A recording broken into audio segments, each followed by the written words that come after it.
തന്നു.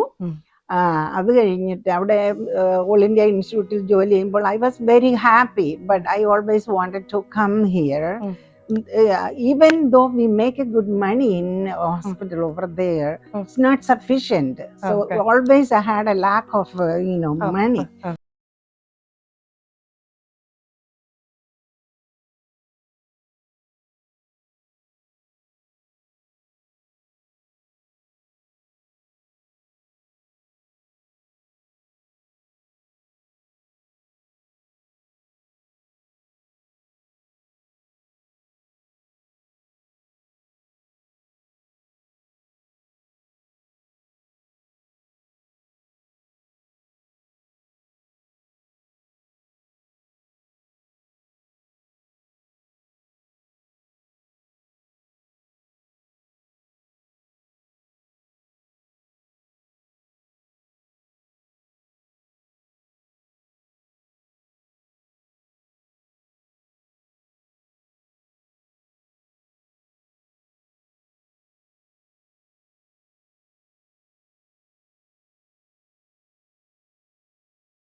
അന്ന് 8,000 വലിയൊരു എമൗണ്ട്, വലിയ എമൗണ്ടാ.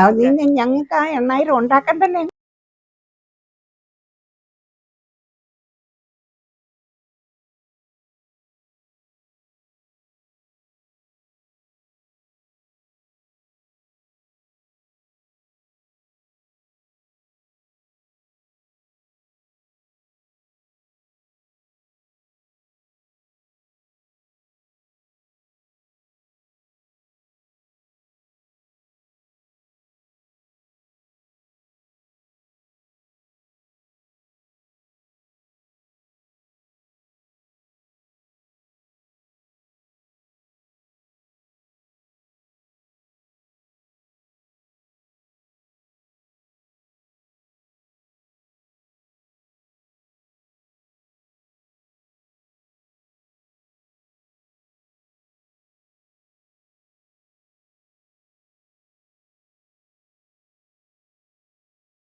വീണു.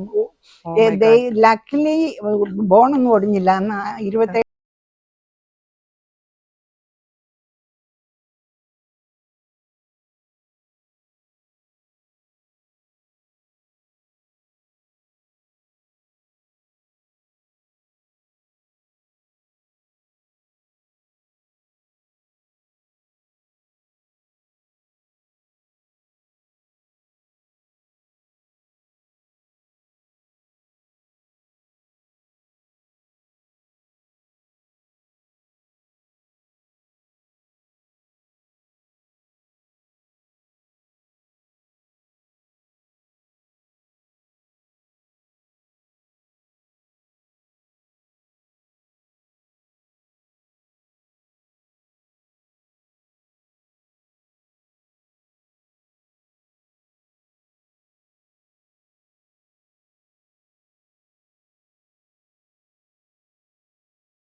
അവർക്ക് മനസ്സിലാകുന്നില്ല. ഉം. അവർ പറയുന്നത് അതെ. എനിക്ക് മനസ്സിലാകത്തില്ല. ഉം. പിന്നെ പൈസ ഇട്ടിട്ട് പല പ്രാവശ്യം പറഞ്ഞപ്പോൾ അവർക്ക് മനസ്സിലായി എനിക്ക് സ്റ്റേറ്റ് ബോർഡ് എക്സാമിന് വേണ്ടിയിട്ടുള്ള കാർഡിന് വേണ്ടിയാണ് ഞാൻ വിളിക്കുന്നത്.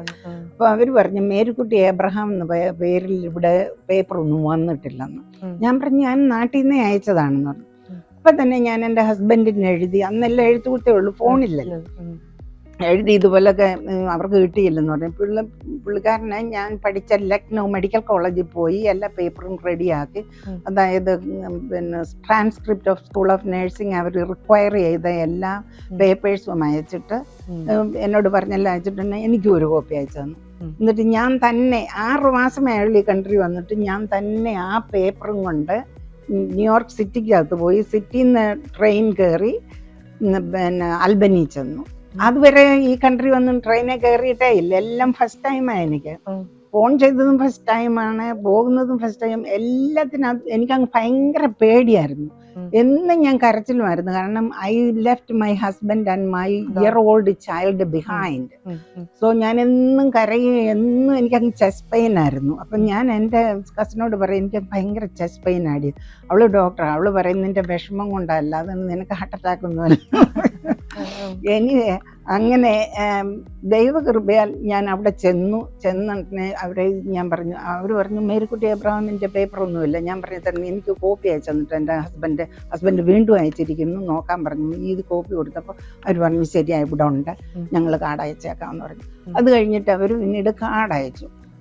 മീൻ മേലെ ഞാൻ കണക്റ്റിക്കറ്റ് സ്റ്റേറ്റിൽ അപ്ലൈ ചെയ്തിട്ട് ഇതിൻ്റെ പേപ്പേഴ്സ് എല്ലാം കോപ്പി എടുത്തിട്ട് ഞാൻ കണക്റ്റിക്കറ്റ് സ്റ്റേറ്റിലേക്ക് അപ്ലൈ ചെയ്തു. അപ്പം അവർ പറഞ്ഞു ആദ്യം നീ വേണം LVNൻ്റെ ലൈസൻസ് എടുക്കാൻ, ലൈസൻസ്ഡ് വൊക്കേഷണൽ നേഴ്സിൻ്റെ ലൈസൻസ് എടുത്തോളാൻ പറഞ്ഞു. ഉടനെ ഞാൻ അതിനെഴുതി. ദൈവകൃപ 76 തന്നെ എനിക്ക് LVNൻ്റെ ലൈസൻസ് കിട്ടി. 75 ഞാൻ ആദ്യത്തെ പേച്ചൊക്കെ വാങ്ങിക്കുന്നത്. 76 എനിക്ക് LVNൻ്റെ ലൈസൻസ് കിട്ടി. ആ കണക്റ്റിക്കറ്റിൽ ഞാൻ ചെയ്തുകൊണ്ടിരുന്ന ഹോസ്പിറ്റലിൽ തന്നെ LVN ആയിട്ട് ജോലി ചെയ്തു ആ സമയം. അപ്പോഴത്തേക്ക് 75 എൻഡിലേക്ക് എൻ്റെ ഹസ്ബൻഡ് വന്നു.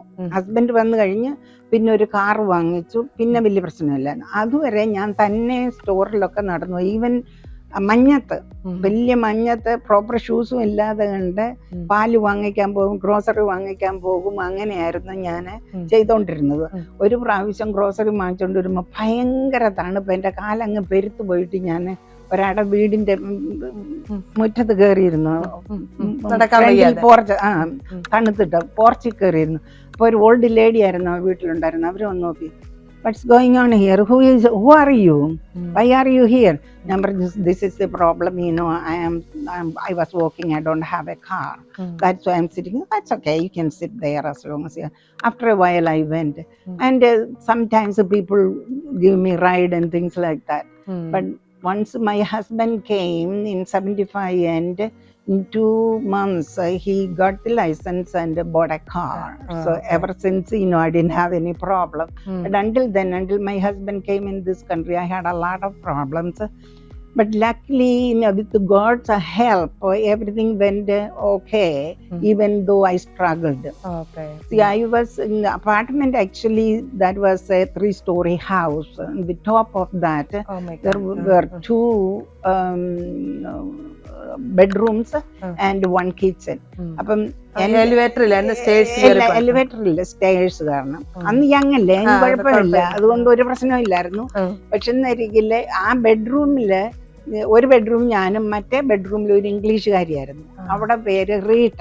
ഞങ്ങൾ രണ്ടുപേരും കൂടെ ആയിരുന്നു ഷെയർ ചെയ്തിരുന്ന കിച്ചണ്. അപ്പം അവള് അൺഎംപ്ലോയി. അപ്പം പുള്ളിക്കാരി എപ്പോഴും കിച്ചണിൽ വന്നിരിക്കും, ഞാനും പോയിരിക്കും. അങ്ങനെ ഞങ്ങൾ രണ്ടുപേരും കൂടെ എപ്പോഴും ഇംഗ്ലീഷിൽ സംസാരിച്ചുകൊണ്ടിരിക്കും. അങ്ങനെ ആ 3 മാസം കൊണ്ട് ഇംഗ്ലീഷ് പഠിച്ചു പറയാൻ. ആ 3 മാസം വരെ എനിക്ക് വളരെ സ്ട്രഗിൾ ആയിരുന്നു. 3 മാസം എനിക്കൊന്നും അറിയാൻ പാടില്ല. ഈവൻ ഒരു പേഷ്യന്റ് ബെഡ് പാൻ കൊടുക്കാൻ പറഞ്ഞാൽ പോലും എനിക്കറിയത്തില്ല. കാരണം അവിടെ രജിസ്ട്രേഡ് നഴ്സസ് ഒന്നും ഇന്ത്യയിൽ ബെഡ് പാൻ കൊടുക്കത്തില്ലല്ലോ. ഞാൻ മെഡിക്കൽ കോളേജിലാണ് പഠിച്ചത്. അവിടെ ഇഷ്ടം പോലെ മേത്രാണികളുണ്ടായിരുന്നു. പിന്നെ ഞാൻ ഓൾ ഇന്ത്യ മെഡിക്കൽ ഇൻസ്റ്റിറ്റ്യൂട്ട് വന്നപ്പോഴാണെന്നില്ല അവിടെ ഇഷ്ടം പോലും ആൾക്കാരുണ്ട് കൊടുക്കാൻ. ഞാൻ ഒരിക്കലും ബെഡ് പാൻ കൊടുത്തിട്ടില്ല. ഇവിടെ ആദ്യത്തെ ദിവസം ബെഡ് പാൻ കൊടുക്കാൻ പറഞ്ഞോണ്ട് ഞാൻ ഇങ്ങനെ നോക്കി വെക്കുക, എങ്ങനെ ബെഡ് പാൻ. പിന്നെ നേഴ്സ് എന്നെ കാണിച്ചു തന്നു എങ്ങനെ ബെഡ് പാൻ കൊടുക്കുന്നതെന്ന്. പിന്നെ എനിക്ക് വെള്ളം കുടിക്കണമായിരുന്നു. വന്നു. അവിടുന്ന് കപ്പെടുത്ത് ഇങ്ങനെ ഇരുന്ന് അറിയത്തില്ല വെള്ളം കുടിക്കാൻ. നേഴ്സ് എന്നെ കാണിച്ചു. അപ്പം ബിഗിനിങ്ങിലൊക്കെ അവര് ഓർത്തു ഞാൻ വെറും ഡം ആണെന്നാ ഓർത്തത്. എനിവേ ഒരു പ്രാവശ്യം ഞങ്ങൾക്ക് ഇവിടെ ഒരു പേഷ്യൻ്റ് ഉണ്ടായിരുന്നു, എൽഡർലി പേഴ്സൺ. ആ പേഴ്സൺ വളരെ മെന്റലി ഡിസ്റ്റർബ്ഡ് പേഴ്സണാണ്. അപ്പം പുള്ളിക്കാരനെ എല്ലാം പറയുന്ന ചീത്തയാണ്, പറയുന്നത് മുഴുവനും റിയൽ ബാഡ് വേർഡ്സാണ്. എനിക്കെന്നും ആ പേഷ്യൻറ്റിനെ കുളിപ്പിക്കാൻ, ഞാൻ നഴ്സായിട്ട് ജോലി ചെയ്യുമ്പോൾ കുളിപ്പിക്കാൻ തരും. എന്തുകൊണ്ടാണെന്ന് ചോദിച്ചാൽ ഇങ്ങനെ ഈ ബാഡ് വേർഡ്സ് ഇപ്പം ഇയാൾ പറയുമ്പോഴുണ്ടല്ലോ മറ്റുള്ളവർക്ക് അത് ഡിസ്റ്റർബൻസാണ്. അത് എനിക്കാണ് ഇത് മനസ്സിലാകത്തില്ല, എനിക്ക് മനസ്സിലാകത്തില്ല. I was taking care of him every day. പിന്നീട് ഞാൻ ഇംഗ്ലീഷ് മനസ്സിലാക്കി പറഞ്ഞതെല്ലാം ചീത്തയായിരുന്നു. എന്നെയും പറയും മറ്റുള്ളവരെയും പറയും, അതെല്ലാം എനിക്കതൊരു വിഷമില്ല. അങ്ങനെയൊക്കെ പഠിച്ചു. ഏതായാലും LVN ആയിട്ട് ജോലി ചെയ്തു. അത് കഴിഞ്ഞ് പിറ്റേ വർഷം തന്നെ എനിക്ക് RN ലൈസൻസ് കിട്ടി. അതെങ്ങനെയാണെന്ന് ചോദിച്ചാൽ ഞാൻ RN പഠിക്കാൻ പോയി. ഈ പിന്നെ നേഴ്സ് സൈഡായിട്ട് ജോലി ചെയ്തുകൊണ്ടിരിക്കുമ്പോൾ തന്നെ എനിക്ക് പഠിക്കണമെന്ന് വലിയ ആഗ്രഹമായിരുന്നു. ഞാൻ പഠിക്കാൻ മിടുക്കിയായിരുന്നത് കാരണം വന്നപ്പം മുതൽ പഠിക്കണം. അപ്പം ഞാൻ ജോലി ചെയ്തിരുന്ന ആ ഹോസ്പിറ്റലിൽ പിന്നെ നഴ്സിംഗ് സ്റ്റുഡൻസിനെ പഠിപ്പിക്കുന്ന ഇതുണ്ടായിരുന്നു. അതായത് ടീച്ചിങ് സ്കൂളൂടായിരുന്നു. അപ്പോൾ അവിടെ ഒരു ലൈബ്രറി ഉണ്ടായിരുന്നു. ആ ലൈബ്രറി പോയി ഞാൻ ബുക്കുകളെല്ലാം എടുത്തോണ്ട് വന്ന് വായിക്കുമായിരുന്നു. അതുപോലെ തന്നെ LVN ആയി കഴിഞ്ഞതിന് ശേഷം ഞാൻ ക്ലാസ് എടുക്കാൻ ന്യൂയോർക്കിൽ പോയി. അപ്പം പുള്ളിക്കാരൻ ഒരു പ്രാവശ്യം ഡ്രൈവ് ചെയ്യുമ്പം കേട്ടു ന്യൂയോർക്ക് സിറ്റിയിൽ നേഴ്സസിന് പ്രിപ്പറേഷൻ ക്ലാസ് ഉണ്ട്, അതുപോലെ സൈക്കാട്രിക് ക്ലാസ് ഉണ്ടെന്നൊക്കെ കേട്ട് പുള്ളി എന്നോട് വന്ന് പറഞ്ഞു. അപ്പം ഞാൻ പറഞ്ഞു എനിക്കതിന് എന്നാ പോകണമെന്ന് പറഞ്ഞുകൊണ്ട് ഞാൻ ആ ദിവസങ്ങളിലൊക്കെ അവധി എടുത്ത് പാർട്ട് ടൈം ജോബും ചെയ്തിട്ട് ഇതിന് പോയി. ഞാൻ സ്റ്റേറ്റ് ബോർഡിന് വേണ്ടിയിട്ട് സൈക്കാട്രിക് കോഴ്സ് ഞാൻ എടുത്തിട്ടില്ലായിരുന്നു മച്ച്, വെരി ലിറ്റിൽ അവേഴ്സ് ഞങ്ങൾക്ക് കിട്ടിയിട്ടുള്ളായിരുന്നു. അപ്പൊ അതും എടുത്തു. പിന്നെ ഈ റിവ്യൂ ക്ലാസ്സസും എടുത്തു. അപ്പൊ ഇത് രണ്ടും കൂടെ എടുത്തപ്പോഴേ എന്നാലും തേർഡ് ടൈമിലാണ് ഞാൻ പാസ്സായത്. ആദ്യത്തെ 2 പ്രാവശ്യം ഫെയിലായി. എന്നിരുന്നാലും 76 നല്ല മാർക്കോട് കൂടി പാസ്സായി. അപ്പം അപ്പോഴും കണക്ടിക്കട്ടിൽ LVN ആയിട്ട് ജോലി ചെയ്യുക. പിന്നെ ന്യൂയോർക്ക് സിറ്റിയിലല്ലേ പാസ്സായത്, അതുകൊണ്ട് പിന്നെ അവിടെ പോകേണ്ടി വന്നു. അവിടെ പോയി. അവിടെ 1977 ഏപ്രിലില് അവിടുത്തെ ഹോസ്പിറ്റലിൽ ജോലി ചെയ്ത ഹോസ്പിറ്റലിന്റെ പേര് ലിങ്കൺ മെഡിക്കൽ സെന്റർ ബ്രോങ്സ്. അവിടെ ജോലി ചെയ്തു. അപ്പം ജോലിക്ക് കയറിയപ്പോഴും എനിക്ക് പിന്നെയും പഠിക്കണം എന്നുള്ള ഒരു ആഗ്രഹം. ഞാൻ ഹൈസ്കൂളിൽ 2nd ക്ലാസ്സിലാണ് പാസ്സായത്. അന്നേരം മുതൽ എനിക്ക് കോളേജിൽ പോയി പഠിക്കണമെന്ന് ആഗ്രഹം ഉണ്ടായിരുന്നു, സാധിച്ചില്ല. അന്ന് കാലത്ത് 10ാം ക്ലാസ് കഴിഞ്ഞിട്ട് നഴ്സിംഗിന് പോയി. അന്നേരം ഞാൻ 17 വയസ്സുള്ളപ്പോൾ നഴ്സിംഗിന് പോയി. അപ്പൊ എനിക്ക് കോളേജിൽ പോയി പഠിക്കണമെന്ന് വലിയ ആഗ്രഹമായിരുന്നു. അപ്പം എനിക്ക് അവിടെ ചെന്നപ്പോഴേ ICU തന്നെ ജോലി കിട്ടി. അത് വലിയ അനുഗ്രഹമായി. ICU ക്ലാസ് എടുത്തു. ആദ്യം ഞാൻ ക്ലാസ് എടുത്തു, അവിടെ തന്നെ തന്നു. 3 മാസത്തെ ക്ലാസ് എടുത്തിട്ട് ICU ജോലിക്ക് കയറുമ്പോൾ അവിടെ ഞങ്ങളുടെ മാനേജറായിരുന്നു അവിടുത്തെ സെന്റ് ജോസഫ് കോളേജിലെ പ്രൊഫസർ. അപ്പൊ അങ്ങേര് പറഞ്ഞു ഇതുപോലൊക്കെ പഠിക്കാനുള്ള സൗകര്യമുണ്ട്, നേഴ്സസിനൊക്കെ BS ഡിഗ്രി എടുക്കാനുള്ള സൗകര്യമുണ്ട് എന്നും പറഞ്ഞു. അങ്ങേര് തന്നെ എനിക്കൊരു അന്നെല്ലാം നമുക്ക് ഫോം കൊണ്ടു തന്നു. ഞാൻ അതെല്ലാം ഫില്ല് ചെയ്ത് അങ്ങേരുടെ തന്നെ കൊണ്ടു കൊടുത്തു. അങ്ങേര് തന്നെ അവിടെ കോളേജിൽ കൊണ്ടു കൊടുത്തു. You got the admission, you start. എന്റെ ഹസ്ബൻഡ് ഡ്രൈവ് ചെയ്യുന്നുണ്ടായിരുന്നു. 77 സ്റ്റാർട്ട് ചെയ്തു. 77 തന്നെ as soon as I started in ICU classes, ICU working, I started taking. I had to go to the college. അവിടെ പോയി കോളേജില് പുള്ളിക്കാരനെ എല്ലാ വീക്കെൻഡിലും കൊണ്ടുപോകുമായിരുന്നു. അപ്പം 5 days ഞാൻ ജോലി ചെയ്യും, സാറ്റർഡേ മുഴുവനും ക്ലാസ്, സൺഡേ ഒരു ദിവസമേ അവധിയുള്ളൂ. അങ്ങനെ ഞാൻ ക്ലാസ് ജോലി ഉണ്ടായിരുന്നു. പുള്ളിക്കാരന് ജോലി ഉണ്ടായിരുന്നു. ആക്ച്വലി ആദ്യത്തെ ഒരു വർഷം പുള്ളിക്കാരന് ഒന്നും ജോലിയില്ലായിരുന്നു. അവിടെ ന്യൂയോർക്കിലോട്ട് മൂവ് ചെയ്ത് വന്ന് ആണുങ്ങൾക്ക് ജോലി കിട്ടാൻ വലിയ വിഷമമായിരുന്നു. പിന്നീട് 1 വർഷം കഴിഞ്ഞ പുള്ളിക്കാരൻ ഒരു ചെറിയ ബിസിനസ് തുടങ്ങി. അതപ്പം സാറ്റർഡേ പുള്ളി അവധി എടുത്ത് തന്നെ കൊണ്ടുപോയി. അതിന്റെ പിറ്റേ വർഷം പുള്ളിക്കാരന് ജോലി ഉണ്ടായിരുന്നു. അങ്ങനെ BSc പഠിക്കാൻ തുടങ്ങി. 3 വർഷം കൊണ്ട് ദൈവത്തിന്റെ കൃപയാൽ ഞാൻ ഗ്രാജുവേറ്റ് ചെയ്തു. നഴ്സിംഗിൽ BS ഡിഗ്രി കിട്ടി. Same time I had A second child, daughter ജോളിയെ പ്രസവിച്ചു. അപ്പം ലാസ്റ്റ് സെമസ്റ്ററിൽ ഞാൻ പരീക്ഷ എഴുതാൻ ചെല്ലുന്ന ഉടനെ ഇത്രയും വലിയ വയറുമായിട്ടാണ് ചെല്ലുന്നെ. 4 മണിക്കൂർ ഇരുന്ന്. അന്നത്തെ കാലത്തെല്ലാം വട്ടം വരയ്ക്കുകയാണല്ലോ, ഓക്കെ. വട്ടം വരയ്ക്കുമായിരുന്നു. അല്ലാതെ കണ്ട് ഇന്നത്തെ പോലെ കമ്പ്യൂട്ടറും കാര്യങ്ങളും ഒന്നുമില്ല. ആ, ആ, ആ. കോളേജിൽ പഠിക്കുമ്പോഴാണെന്ന് ഒരിക്കലും പേപ്പർ എല്ലാം നമ്മൾ ടൈപ്പ് ചെയ്യണമായിരുന്നു. ഓക്കെ. അന്ന് പിന്നെ ആ. ടൈപ്പ് ഇലക്ട്രിക് ടൈപ്പ് ആയിരുന്നോ മാനുവൽ ടൈപ്പ് ആയിരുന്നോ ടൈപ്പ് റൈറ്റിംഗ് ഞാൻ ഓർക്കുന്നില്ല ശരിക്കും. എനിവേ ടൈപ്പ് ചെയ്തെടുക്കുമായിരുന്നു. ടൈപ്പിംഗ് സ്പീഡ് ഒക്കെ ഉണ്ടായിരുന്നു. ടൈപ്പിംഗ് സ്പീഡ് എനിക്കില്ലായിരുന്നു. അത് കാരണം ഉണ്ടല്ലോ ഞങ്ങള് വെളിയിൽ കൊടുത്ത് ടൈപ്പ് ചെയ്യിക്കായിരുന്നു. ഞാൻ ടൈപ്പ് റൈറ്റർ വാങ്ങിച്ചു, പക്ഷെ സ്പീഡില്ലാഞ്ഞ കാരണം കൂടുതൽ ചെയ്യാൻ പറ്റത്തില്ല. അപ്പൊ മെഡിക്കൽ വേർഡ്സും അതും ഇതുമൊക്കെ ടൈപ്പ് ചെയ്യണമെന്ന് വരികില് കൂടുതൽ പൈസ കൊടുക്കണം. അങ്ങനെ നല്ല പൈസ കൊടുത്ത ആൾക്കാരെ കൊണ്ട് ടൈപ്പ് ചെയ്യിച്ചാണ് ഞാൻ കോളേജിലേക്ക് പേപ്പറൊക്കെ തയ്യാറാക്കി വിട്ടത്.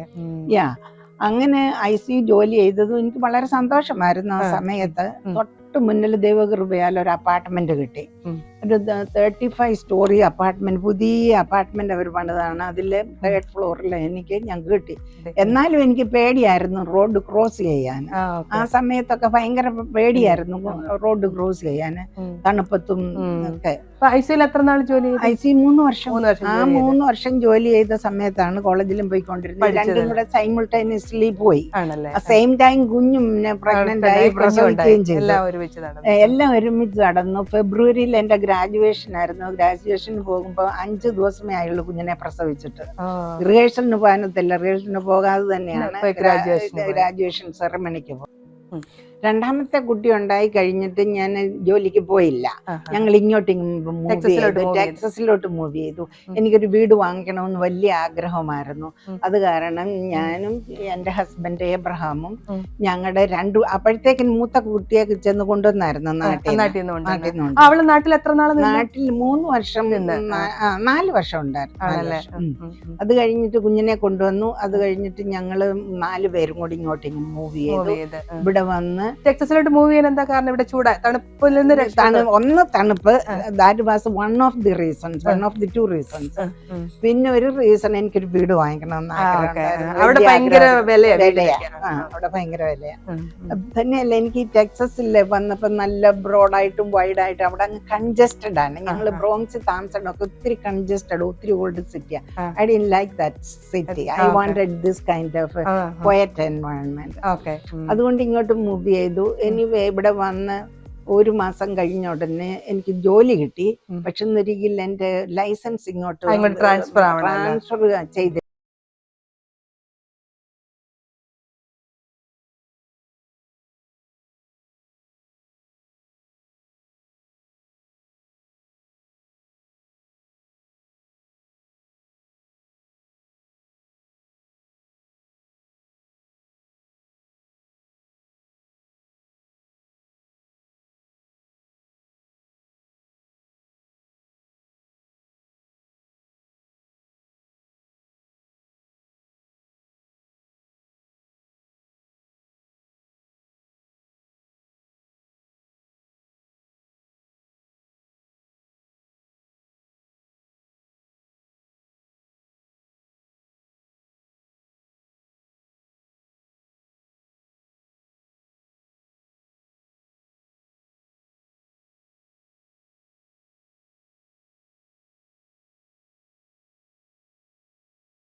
അസോസിയേഷനിലുണ്ട്. ആദ്യം പ്രസിഡന്റ് ആയിരുന്നു. അത് കഴിഞ്ഞിട്ട് പിന്നെ 10 yearsോളം സെക്രട്ടറി ആയിട്ട് ജോലി ചെയ്തു.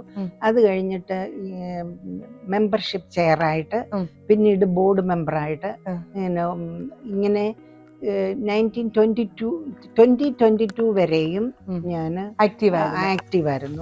അത് കഴിഞ്ഞിട്ട് പിന്നെ എനിക്ക് പ്രായമായി, മറ്റുള്ളവരായിട്ട് ഇപ്പം വളരെ ആക്റ്റീവായിട്ട് ആൾക്കാരത് കൊണ്ടുപോയി നടത്തുന്നുണ്ട്. എനിക്കും അത് പറയാനായിട്ടുള്ള, ഞാൻ ഇപ്പോൾ ഓർക്കുന്നില്ല, എനിക്ക് മെമ്പർഷിപ്പ് ചെയറിൽ ഇരുന്നപ്പോഴാണെന്ന് തോന്നുന്നു ജയമായിട്ട് പരിചയപ്പെട്ട് എന്നെ അതിനകത്ത് ആക്റ്റീവായി. അന്നാണെന്നെങ്കിൽ ഞാൻ ഡ്രൈവ് ചെയ്യത്തില്ലായിരുന്നു. ഞാൻ ഇളയ മോളെ ഡെലിവറി കഴിഞ്ഞ സമയമായിരുന്നു. എന്നെ വീട്ടിൽ വന്ന് കൊണ്ടുപോകുകയും കൊണ്ടുവരുകയും അതുപോലെ തന്നെ പഠിക്കാനുള്ള ഇൻസ്പിറേഷനും എല്ലാം എനിക്ക് തന്നത് എനിക്ക് ഇപ്പോഴും നല്ല ഓർമ്മയുണ്ട്.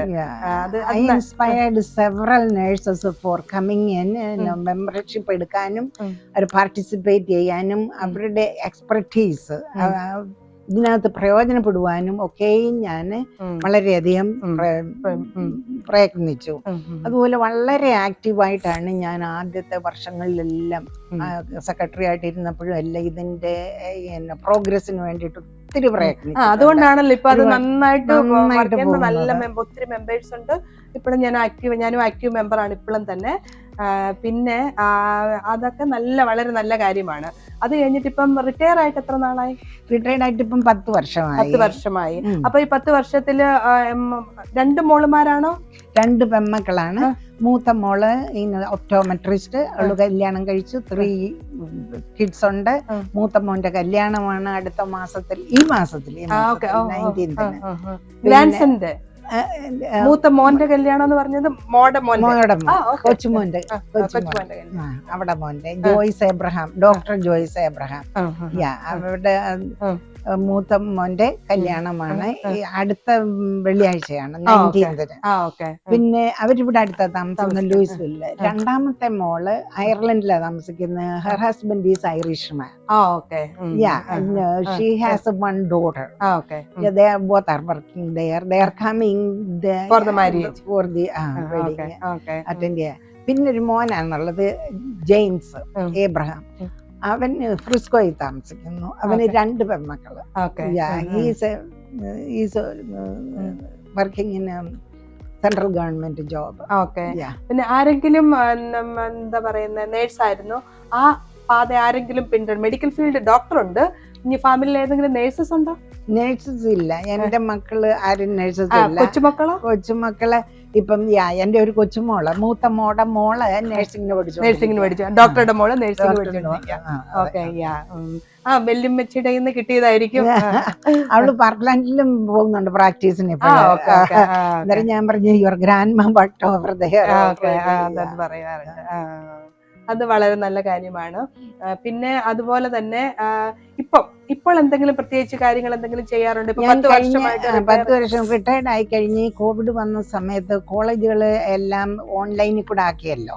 ആ സമയത്ത് എനിക്ക് പഠിക്കാനുള്ളൊരു ചാൻസ് കിട്ടി. കോവിഡ് വന്നപ്പോൾ വേറൊന്നും ചെയ്യാനും മറ്റേ ഞാൻ പ്രെയർ മീറ്റിങ്ങിലൊക്കെ വളരെ ആക്റ്റീവ് ആയിരുന്നു. അതിനൊക്കെ പോകുമായിരുന്നു, ജിമ്മിൽ പോകുമായിരുന്നു. കോവിഡ് വന്നപ്പോൾ എങ്ങും പോകാൻ പറ്റില്ല. അപ്പം I thought it's a good time for taking theology college. ഓൺലൈനിൽ കൂടെ തിയോളജി എടുത്തു കഴിഞ്ഞ 3 വർഷമായിട്ട്. ഈ 21, 22, 23 3 years ഡിസംബറിൽ ഞാൻ theology BA degree in theology. ഒരു ഡിഗ്രിയുടെ ദൈവം തന്നു എനിക്ക്. അത് ദൈവത്തിന്റെ ഒരു കൃപ. ഞാൻ ഓർത്തില്ല ഈ പ്രായത്തിൽ ഇങ്ങനെ പഠിക്കാൻ പറ്റുമെന്നും. ഗ്രാജുവേറ്റ് പഠിക്കേണ്ടവർക്ക് ദൈവകൃപ ഇവിടെ ഉണ്ടായിരുന്നു. ദൈവകൃപ എന്നോട് കൂടി ഉണ്ടായിരുന്നു എന്നുള്ളത് എനിക്കറിയാം.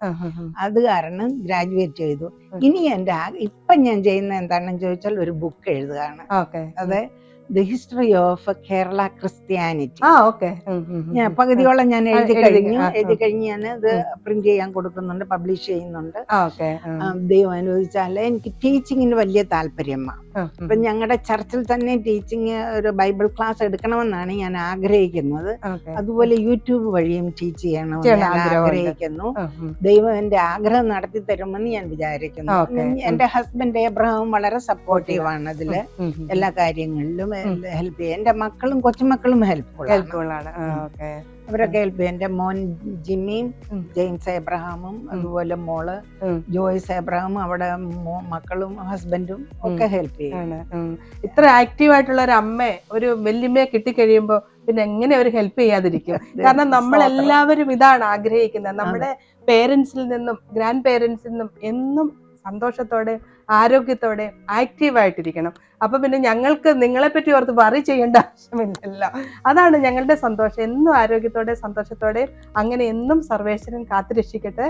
അതുപോലെ തന്നെ 50 വർഷം മുമ്പുള്ള അമേരിക്കയെ പറ്റി ചെറുതായ രീതിയിൽ ഒരു പിക്ചർ തന്നതിലും അന്ന് അനുഭവിച്ച പ്രയാസങ്ങളും ബുദ്ധിമുട്ടും ഒക്കെ ഞങ്ങളായിട്ട് ഷെയർ ചെയ്തതും ആ ബുദ്ധിമുട്ടും പ്രയാസവും ഒക്കെ ഇപ്പൊ ഒരു നല്ലതായിട്ട്, അതായത് മേരി എബ്രഹാത്തിന്റെ ജീവിതത്തിൽ അത് വളരെ പ്രയോജനപ്പെട്ടു, കുടുംബത്തിന് പ്രയോജനപ്പെട്ടു. അതുപോലെ തന്നെ അന്ന് കാലത്ത് ഒരു അസോസിയേഷൻ തുടങ്ങുക എന്ന് പറയുന്നത്, ഇന്ന് കാലത്താണെങ്കിലും പോലും ഒരു അസോസിയേഷൻ തുടങ്ങുക എന്ന് പറയുന്നത് അത് വളരെ ഒന്നും അറിയത്തില്ല.